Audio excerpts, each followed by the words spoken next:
Welcome to the Untold Tales audio anthology, written and narrated by Dr. Jeffrey A. Robbins.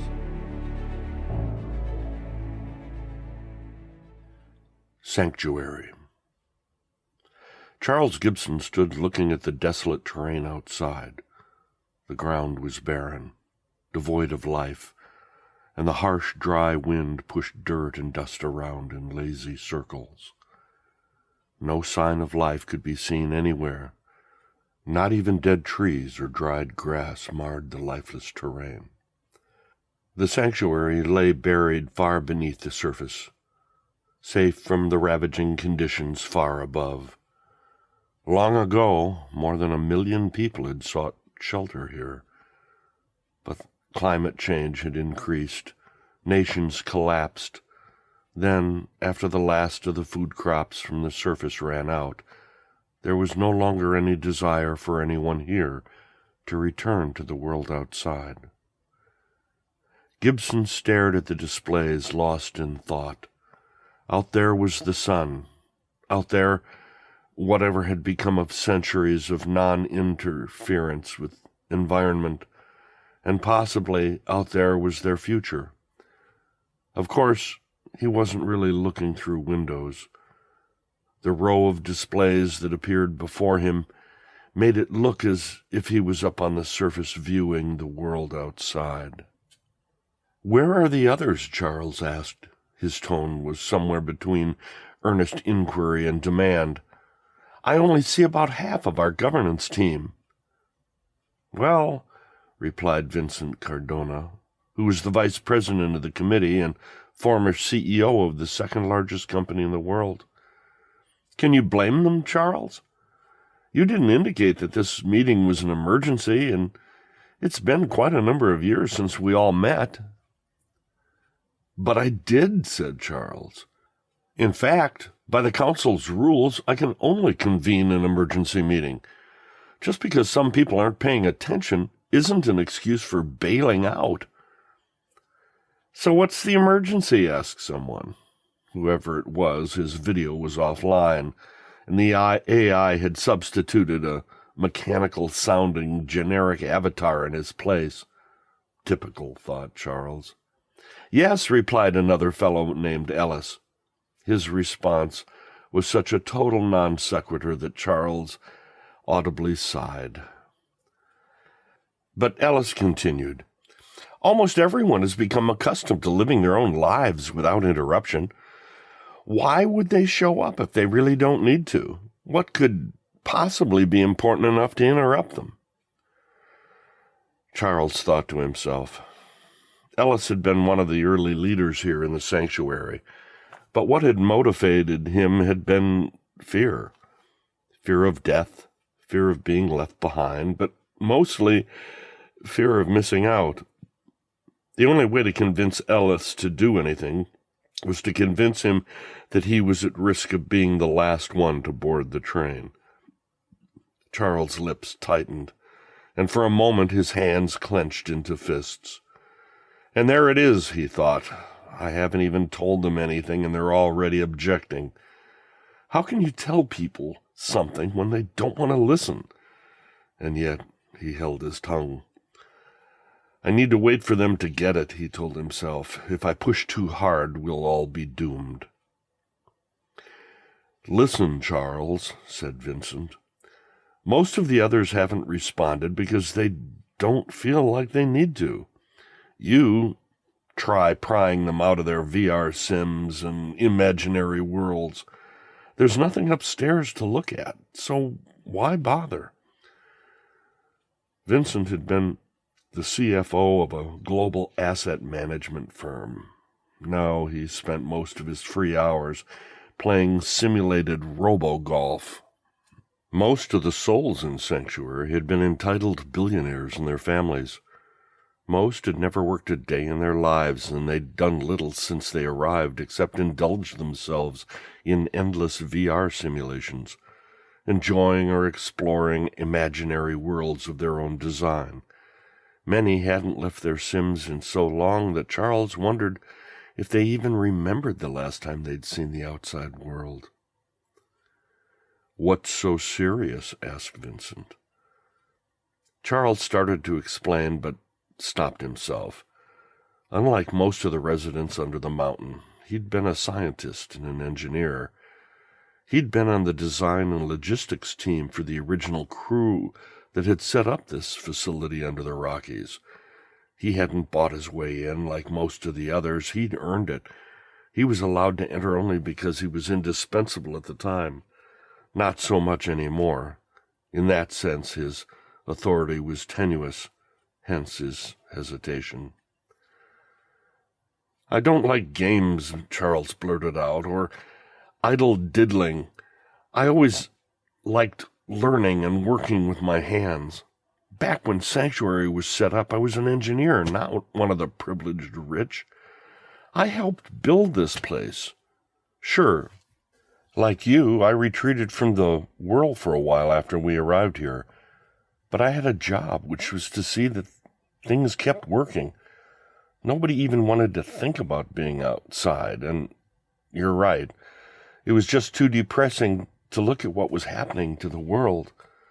But when that started to intrude on our gilded cage, I had to pay attention.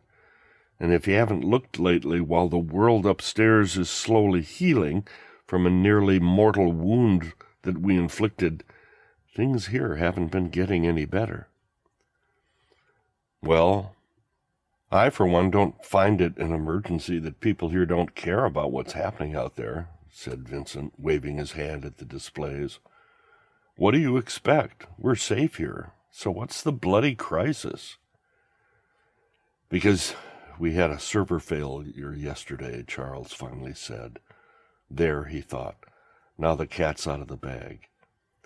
"We're not safe here. Not anymore." "So," said Ellis, "send a fucking repair bot." "Easier said than done," said Charles.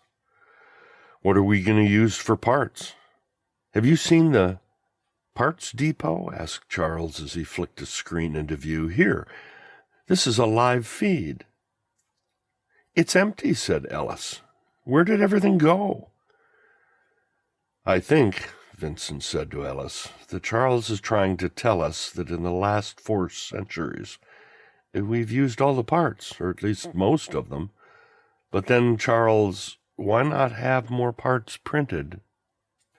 Ellis's facial expression said, "Jesus, Charles, you woke us all up for this?"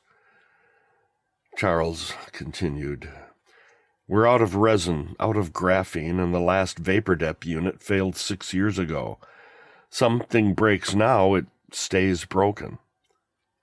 Ellis seemed genuinely baffled. 6 years? Really? Then, blinking nervously, he added, "It doesn't matter anyway. It's only 1 server out of 10,000. "You don't understand," said Charles slowly. "The computers that house our minds were built with triple redundancy and hot standby. Systems are supposed to be constantly mirrored with one another, and in theory, a server can't go down unless all 3 systems fail simultaneously. When we built this place, we planned for everything to last 100 years. But it's been 400. Events like Tuesday's server failure that were once astronomically rare are now increasingly common. That server crashed while one node was undergoing maintenance, but when that node was offline, the second node experienced a memory problem, and a power supply failed on the third. More than 100 digital personalities were lost when it went down. They were essentially erased." "But can't they be recovered?" asked Ellis. "Reload them from a backup." "Not if the main server fails during mirroring. The 2 hot copies get corrupted, and the third's too old to be current. When the servers go down, the people on that server simply go away. The dynamic history of what they were disappears." Marguerite, who'd been quiet till now, spoke up. "And you expect more servers to fail, don't you? More people will permanently go offline or back to day 0 at best. That's why you called us here." Before coming here, Marguerite had amassed a fortune in real estate and had grown up in a world where she expected not to be taken seriously. She'd learned quietly to listen to what others said and sit back while others wrestle objections to the ground, and then pounce when the time was right. Am I correct, Charles? Yes, Charles replied, relieved. I called this meeting because while that one server was just the first, more will follow. If we don't do something, that will be the end that all of us will face. Good, said Marguerite. Now we're getting to the heart of the matter. Go ahead and make your point, Charles. You have our attention. Thank you, Marguerite. Charles gestured at his display wall, upon which swirled the image of a giant dust cyclone that seemed to fill an expanse hundreds of miles wide.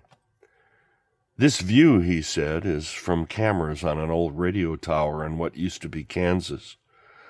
Ah, yes, the great American desert, muttered Marguerite.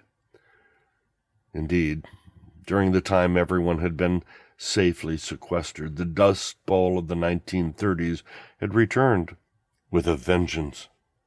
What had once been America's breadbasket was now a wasteland that spanned an area about 500,000 square miles, about a quarter the size of the Sahara.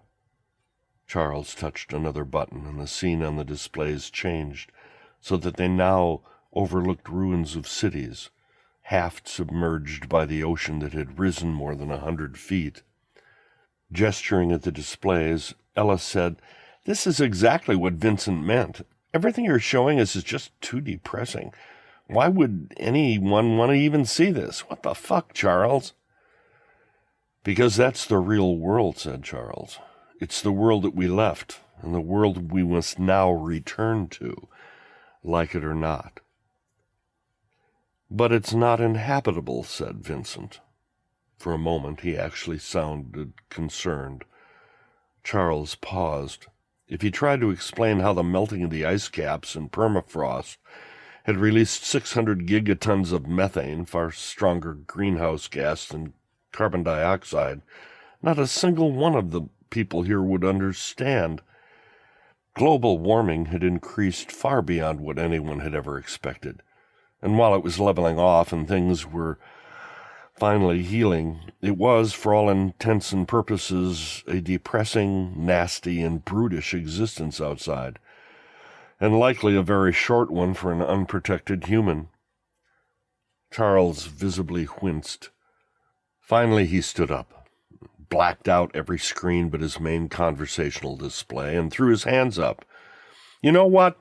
You're right. Things suck up there. I hid from the outside world for so long because of that. I hid it from you because of that. But now things are about to get bad down here, too." Everyone stared at Charles as if in shock. This isn't getting through to them, he thought. They'd all been businessmen. Vincent had traded commodities in the energy sector. Ellis had managed hedge funds and security exchanges. Marguerite had played at real estate, shuffling and cutting buildings and lands like a deck of cards. And they'd all been rich, back when those jobs had meant something, when money had any value. But none of them had any technical background. None of them had any real skills. They were absolutely the worst people to save from global collapse. "We need to act now, and soon," Charles said. "Over the next few years, more servers will fail, and if we don't do something, eventually everyone in Sanctuary will die." "Well, if that's your message, that the outside world is uninhabitable and we're all going to die, then I'm done here," Ellis said as he stepped away from his view screen. "If anyone needs me, I'll be on my yacht, enjoying a virtual margarita under a virtual cabana on a virtual beach." Then his screen winked off as the connection dropped. "No," thought Charles. "This can't be how it goes. I need more time. I need their cooperation. Wait!" He called with more force and emotion than he intended. "We can fix this. I'm certain of it. We don't have much time, but we have to try. Things have What? Asked Marguerite. Spit it out. Things have changed, Charles said. There's hope. There's still life out there. Charles touched the control panel, and a screen changed to show a seemingly endless expanse of verdant forest. This is a view of northern Canada. Since plants love carbon dioxide, trees have flourished in the northern regions of the world. Now CO2 levels have begun to drop, and the skies are clear for the first time in decades. He changed the scene on the monitors, switching to a view of the ruins of northeast Russia, where the sun was setting. The scene was glorious, with red and purple clouds coloring a darkening blue sky. In the distance, fields of wild grain waved like surf. Charles continued, When I first decided to come back and look out at the world decades ago, the sky was ominous, dark gray, and the sun glowed with a deep, angry red. It took me a while to realize that the color was caused by smoke. Most vegetation in the tropic regions of the planet had dried out enough that massive fires raged, consuming everything that could burn. The smoke from all the fires just increased the carbon dioxide even more, accelerating global warming. I didn't see much green for years, but slowly the grass has returned. The skies are clear now, and the temperature's been dropping steadily. Vegetation is returning nearly everywhere. Marguerite and Vincent sat silently, listening. There's life out there, said Charles. It's struggling, but it's life. And while it hasn't seen humans in over 400 years, it's basically doing okay. It's had a long time to heal. It just needs a little help and a little more time. So that's great, right? Vincent said after a long pause. The world has started to recover. Charles nodded. Yes, he said, and now it's time for us to wake up and reclaim it. Vincent frowned. It won't be easy, will it? No, Charles said candidly. Our biggest obstacle will be air. Why? Asked Vincent. What do you mean? Well, much of the carbon dioxide released in the atmosphere was absorbed by the oceans. The carbon dioxide was converted to carbonic acid, and that made the oceans even more acidic. More than 50 years ago, the acidity of the oceans reached a critical point, and the primary species of phytoplankton started to die off. Since the majority of the oxygen in our atmosphere is produced by those tiny organisms, the amount of the oxygen in the air has been dropping dramatically, and most of the vertebrate life on Earth has started to die. Wait, why weren't we told any of this? Asked Vincent. But you were, replied Charles. The AI sends quarterly environmental reports to members of the governance committee and science advisors. But that's less than 100 people from the millions residing here. I bet none of you's read any of them for years. Everyone else's eyes dropped to the floor or looked askance, but no one denied Charles' claims. But don't trees produce oxygen too? Said Marguerite. You showed us vast forests. Yes, said Charles. But before the collapse, trees only contributed about 20% of the total oxygen in the air. Most of the oxygen came from marine life, plankton, algae, floating plants. The O2 in the atmosphere has dropped from 26% to about 6%. That's far less than what climbers could breathe on Mount Everest. It's mostly arid and lifeless out there. Places like the forest I showed you are not common. They're like little gardens of Eden that could fail at any moment. Actually, it's a miracle they already haven't. That's what we're trying to hang our hopes on. Vincent opened his mouth as if to say something, but paused. We'd need suits and rebreathers at first, said Charles. We could increase the oxygen supply by restoring varieties of acid-resistant phytoplankton in the oceans. but it would be a long-term project. We'd need a dispersion team on the coasts. The plankton cultures would disperse in ocean currents and spread, but until then, the first teams would have to live in dome-like structures with regulated air. It would take years, perhaps a few decades, but it's possible. I've run hundreds of simulations. Vincent frowned and glared at Charles and Marguerite. After a long pause, he asked, "And what are the alternatives again?" Charles shrugged and replied, "Dying here in sanctuary, as the servers fail one by one. If we don't try, eventually nothing will remain of this place except idle, rusting machines buried deep beneath the Rockies."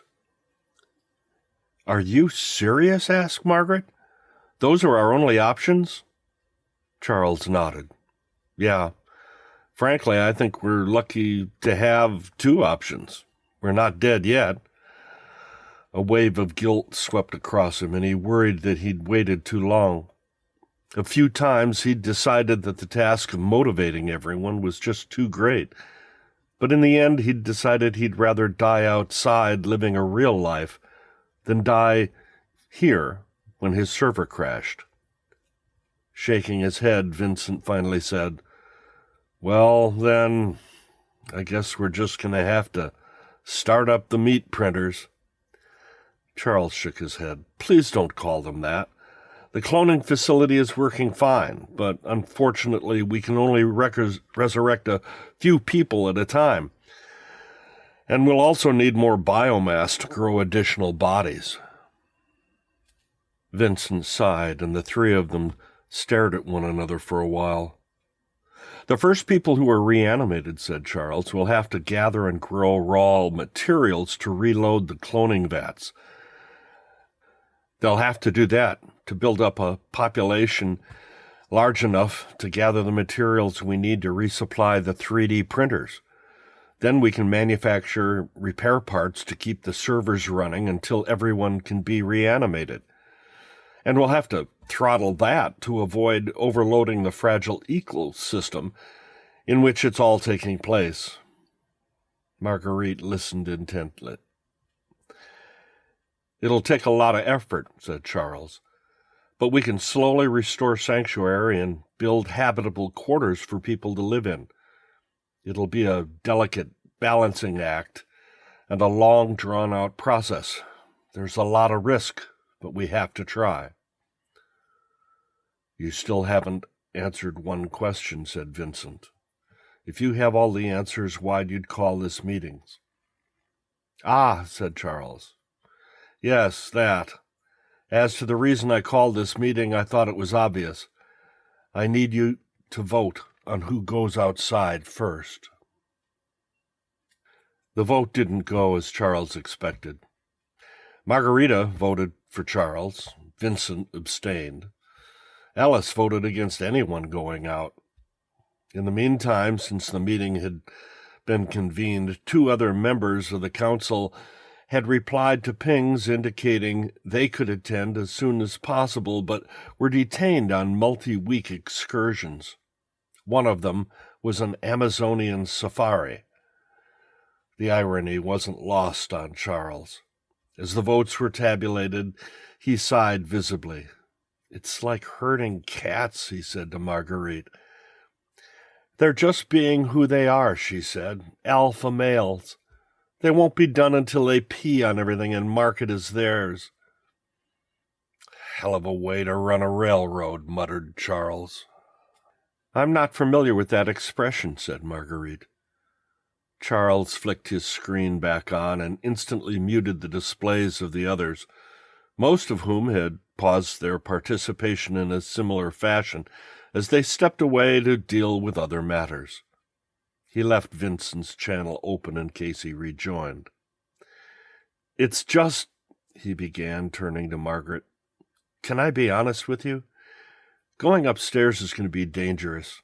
Even if the envirosuits keep people alive, we have to fix the oxygen levels. There's going to be a lot of risk.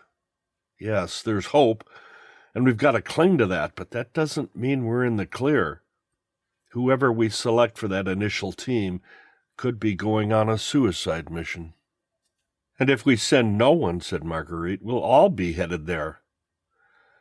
There'll probably be very little food, said Charles.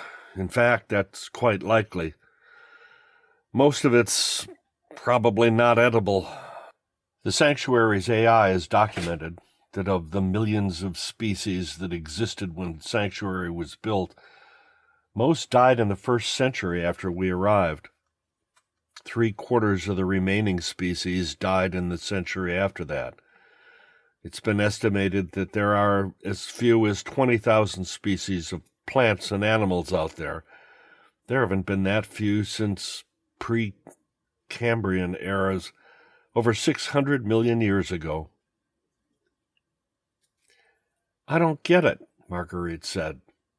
You called us to ask to vote on who to resurrect, and then you tell us it's a death trap. I'm starting to think Ellis is right. Why the fuck do anything? I'm starting to see why Ellis is so pissed with you. Just then, Vincent came back online. We can repopulate the human race, right? If we get enough biological material, all we have to do is reseed the ecosphere? Yes, said Charles, but we can't hurry it. As a practical matter, it's going to take as long as it takes, and we'll need to do without a lot of stuff. We'll feel real hunger and real pain. We'll need to select subject matter experts. There are a few essential ones I've been communicating with.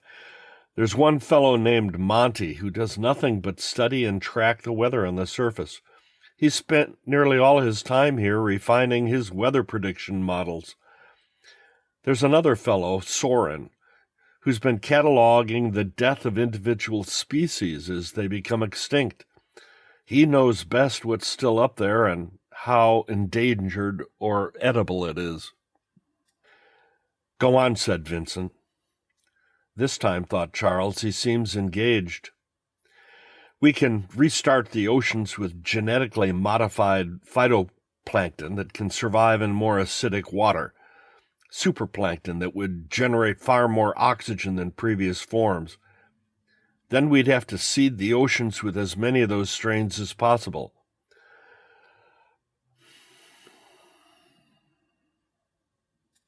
Radiolarians are good candidates because they're mobile and tend to surf ocean currents to new homes. We'd need cultures that were dinoflagellate resistant to reverse the effects of red tide. Still, even with those measures, we're talking decades before vertebrate life could survive. But it could be done, right? Asked Vincent. Of course, said Charles.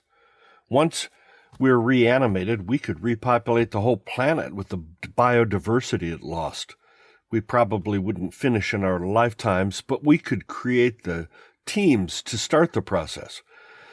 We'd have to create a timeline to schedule when to reintroduce each species and get enough of the ecosphere back up and running to support the rest. Wait, said Vincent. We're not all going up? We can't, said Charles. At least not for a long while. Too many people would kill off what's little's up there. And if that first team fails to sustain the ecosystem around them, fails to collect enough biomass, fails to repair the server, fails at anything, well, that's it. No more resurrections. That's why we have to pick the right people for that first team. Perhaps a group of people, say a biologist, a repair tech, a scientist, a meteorologist, a geologist. How many bodies could we resurrect with the current biomass that we have? Asked Marguerite. About 6 to 8, said Charles, and we have enough food to provide them for a year or so until they can start growing their own. Fortunately, we have seed stock and samples of every life form we could collect before we all uploaded, but that will leave us with absolutely no biological material for the cloning facility until the team can acquire more. Like I said, the system throttles itself. There's no fast answer. We just go up, do it right, and wait until it's time for the next step. Well, then, said Vincent, that's the plan. One obvious candidate is Charles. I'm officially throwing my vote in with Charles. I'm assuming he'll vote for himself. That leaves you, Ellis, and 2 others. Ellis? Are you there? Charles looked over at Ellis's display. Ellis was indeed back online. He'd quietly reconnected to the session and had been listening for the last few minutes. The glare he gave Charles could have cut cold steel. No, said Ellis, I'm not voting for you, Charles. You're not chairman, and it's not your decision. That's right, replied Charles, but I'm acting chairman and have been ever since Pinkerton stepped down and retreated to his own private VR world, one where his wife and children managed to get here in time instead of dying in megastorms that ravaged the East Coast. Charles had grown tired of arguing and explaining. Look, he said brusquely to Ellis, I've given you all the information you need. I've sent you memos. I've announced meetings that you've avoided. And now that our survival is on the line, you can argue till you're blue in the face, but I'm not giving up. What's your beef? Marguerite asked Ellis. You're way out of line. Charles is right. We need to do something. We need to go upstairs. Ellis glowered. Finally, Vincent said, Ellis doesn't want to lose his immortality. He's afraid of resurrection. He clings to sanctuary. Ellis grew angry and said, Shut up, all of you. This is all fucking ridiculous. I think most of the million souls here in Sanctuary would prefer to carry on their digital lives until the power runs out, rather than face a far more certain death by returning to a physical existence that would almost certainly kill them. Vincent growled at Ellis. By stalling on this vote, you're not just denying everyone the chance to find out. You're denying them the chance to even speak out. Of all the arrogant... Strangely, Charles found himself in a place of calm as Vincent was escalating the matter with Ellis. It doesn't matter what the others prefer, said Charles. The fact is, we aren't immortal. We can't stay here forever. But you're right, Vincent. We can't deny folks the chance to decide for themselves. But we do need to decide who to resurrect first in order to give them that choice, before more servers fail or the cloning facility does. If we lose the meat printer, as you call it, we're stuck here in virtual reality. Anyone who's afraid of death isn't going to cheat it by staying inside. But isn't there anything else we can do? Whined Ellis. Ellis, what I'm saying is we need a small team, carefully chosen. A team to work their asses off, to get the plankton cultures going, the biomass collected, the food crops planted, to keep the cloning vats and parts printers functioning so the servers can be repaired. And if we're lucky, they'll endure long enough to do all that. If we succeed, we'll be able to bring the rest of us back, or at least anybody who wants that. But you're right. Whoever goes upstairs is leaving his or her safe existence behind. Some people, however, will have to stay behind. This was not something Ellis wanted to hear. He rolled his eyes and moments later cut the connection. So, who's going to do that? Asked Vincent. Watch the surface, I mean. I was hoping you'd ask, replied Charles. I have something to show you. Ellis never did come around. Ironically, when Bank FC 9718 failed sometime later, he went offline permanently. In the meantime, Charles had set up a process to select 6 members for the upstairs team, based on their ability to contribute meaningfully to a very specific but diverse set of goals. Not surprisingly, the final list included both Charles and Marguerite. The rest of the team was made up of microbiologist Soren, the earth science expert Monty, a design engineer named Tucker, and a complexity theorist named Li Kwang, a burly-looking fellow that everyone nicknamed Kong. Vincent had wanted to go, but after talking with Charles, they decided it was best for him to remain behind to serve as a liaison between the sanctuary and the ground team. Charles consoled Vincent, who said, "It's all right. I know I have to wait my term, and I think I'll be good at this." Charles was glad that after he was resurrected, he'd still be able to count on Vincent. After all 6 bodies had been successfully grown, they all gathered for the first downloading of a digital mind back into a human form since the founding of Sanctuary. While the technology had been perfected long ago, it had only been tested experimentally. The tech had been taken for granted when Sanctuary was built. Of course it would work, people thought and said back then. But it had not been used in 4 years, and Charles found himself shrouded with dread and worry about whether or not it would function properly. Failure of the system meant that he would die. Dozens of residents watched the live feed to the outside as the procedure was performed on Charles, and then on each of the others.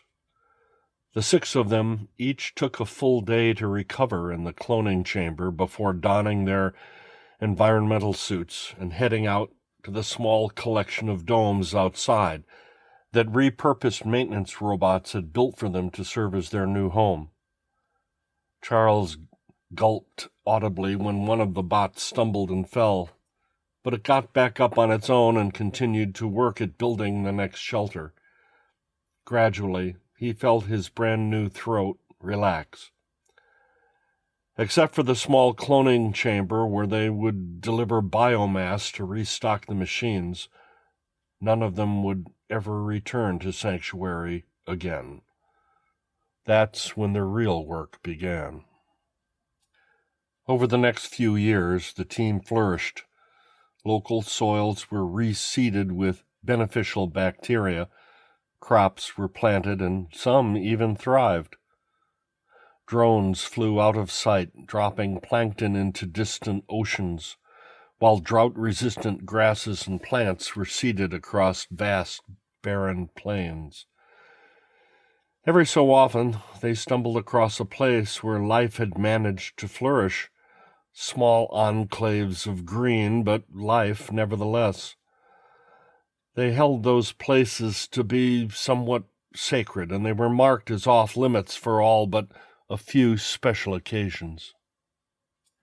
In addition to serving as the primary contact for the reborn, as they now called themselves, Vincent had turned out to be quite the biologist.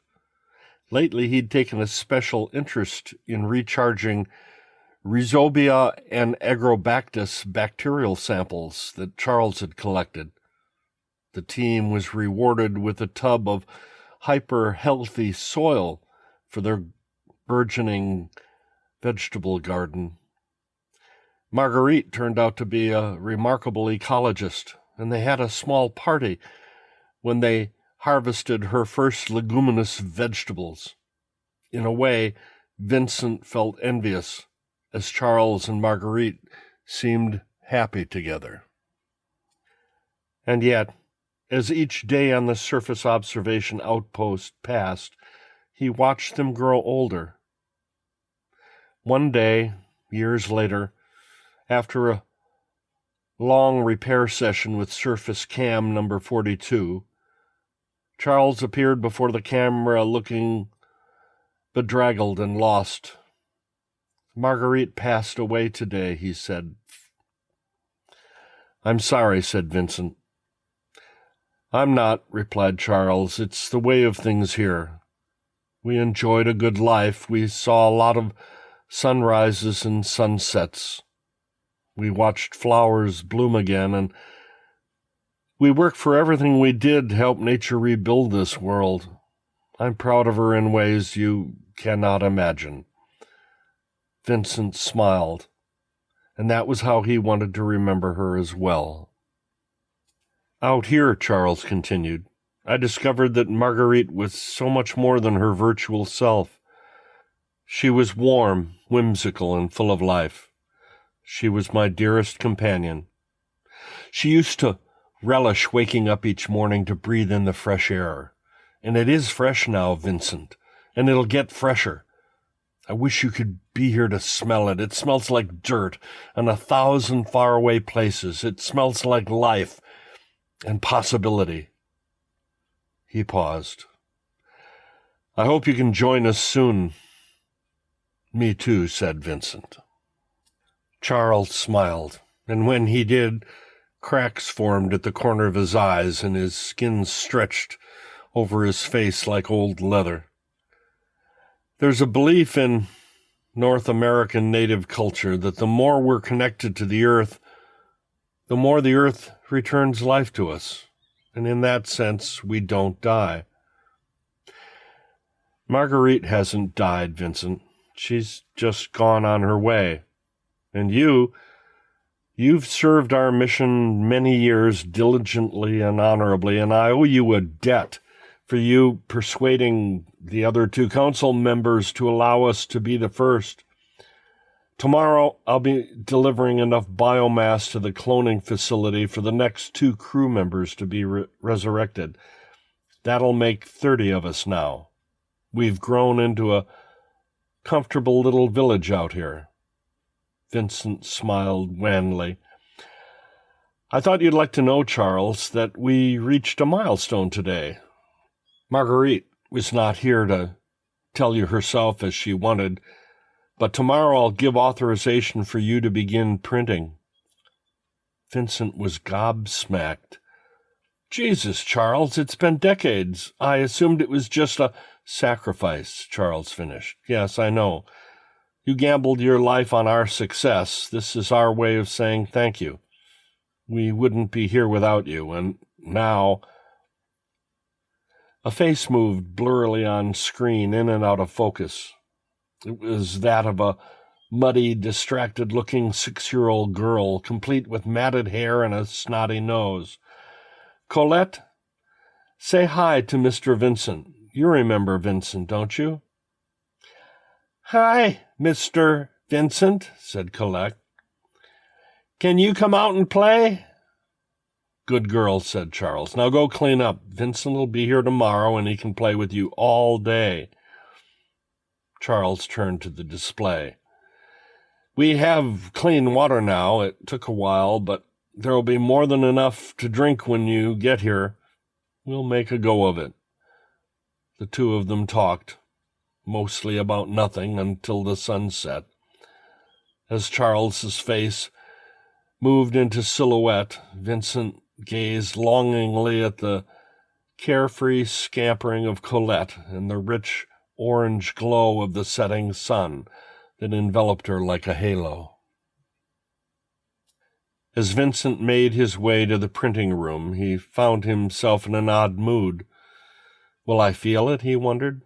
The splitting of my soul between silicon and flesh? Will it be like reincarnation? Like a fictional transporter beam? Who will I see when I look back at myself from above? Will that be the real me? Will I seem alive or like a ghost trapped forever in an accursed mirror? Will there be anything to look back?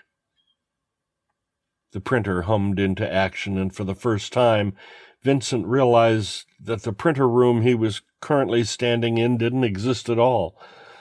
It was just a simulation. Nevertheless, he led his virtual body onto a raised platform in the shiny, well-lit room and waited for the scan. Moments later, light exploded in his eyes, and the sound that filled his ears was the most beautiful cacophony of chirps and flutters, whirs and buzzes, and a distant whistling sound he couldn't quite make out. It smelled like rust, oil, resin and electricity. It smelled real. Vincent opened his eyes and struggled to sit up. Charles came over and hugged Vincent while he was still dazed. "Welcome to Earth, Vincent, and happy birthday." Vincent stood shakily and unsteady. For a moment he just stared out through the open doors at the horizon. In the distance, he saw a row of giant, majestic conifers. Then he looked back at Charles. "Time has treated you well, my friend," he said. "Thank you for the privilege." Charles gestured up at the sky. "The privilege has always been here," he said, "but we nearly squandered it by taking so long. When we saw what we'd done, we ran away and hid from our sins." Vincent breathed in deeply and crossed his arms as he looked forward. "Never again," he said. "We'll be better shepherds this time." Charles patted Vincent on the shoulder. "Good shepherds indeed," he said. "Now let's get you some dinner. It's not much, but it's real food, and I'm damned proud of it. It's humble, but it's plentiful." Smiling, he raised his arm in the direction of the camp and said, "Come, let's dine together." During the meal, Charles explained that with recent improvements, they'd be able to focus more on collecting biomass so sanctuary residents could be downloaded more frequently. After dinner, everyone gathered in the largest dome and talked, hugged, laughed, and wept.